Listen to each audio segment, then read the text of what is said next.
Ilang araw matapos ibalita ni Dr. Willie Ong na meron siyang sarcoma o abdominal cancer, personal siyang ibinisita ng TV host actor na si Isko Moreno. Lumipad patungong Singapore si Yorme para makita at makumusta ng face-to-face ang cardiologist at online health personality sa gitna ng pakikipaglaban sa kanyang matinding karamdaman. Kitang-kitang bumagsak ang katawan ni Doc Willie sa inilabas niyang video sa Facebook kung saan ibinahagi nga niya sa kanyang mga taga-suporta na may natagpo ang tumor sa kanyang abdomen na tinatawag na sarcoma. Agad na nagtungo si Doc Willie sa Singapore para sa kinakailangang medical treatment kabilang na ang chemotherapy. Sa pamamagitan ng Facebook, ibinilita ni Isko na ibinisita niya sa Singapore si Doc Willie na naging running mate niya noong nakaraang 2022 presidential election. Nagkita kami kanina here in Singapore, may na pa and marami pang chemo session ang gagawin, ang payag ni Yorme. Ipinarating din ng dating alkalde ng Maynila ang mensahe ng tinaguri ang doktor ng bayan para sa lahat ng mga Pilipino na nagmamahal at sumusuporta sa kanya.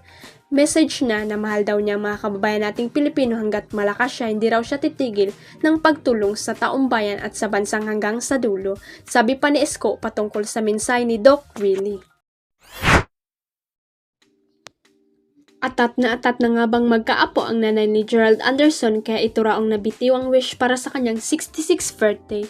Present ang girlfriend ni Gerald na si Julia Barreto sa birthday celebration ng nanay ng aktor na si Evangeline Opsima na ginanap sa General Santos kamakailan lang.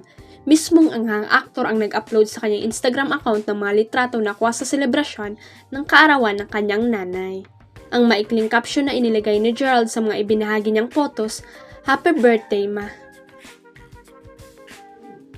May napanood din ang bandera na video kung saan nagbibigay ng mensahe si Gerald para sa kanyang nanay. Payag ng boyfriend ni Julia, "Happy birthday, we wish you the best, ma.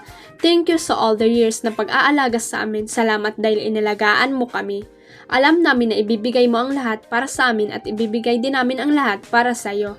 Bahagi ng speech ni Gerald. Dagdag pa ng kapamilya star, "Lahat ng gusto mo ibibigay namin pero kapag hindi naman namin kaya huwag ka na magtampo."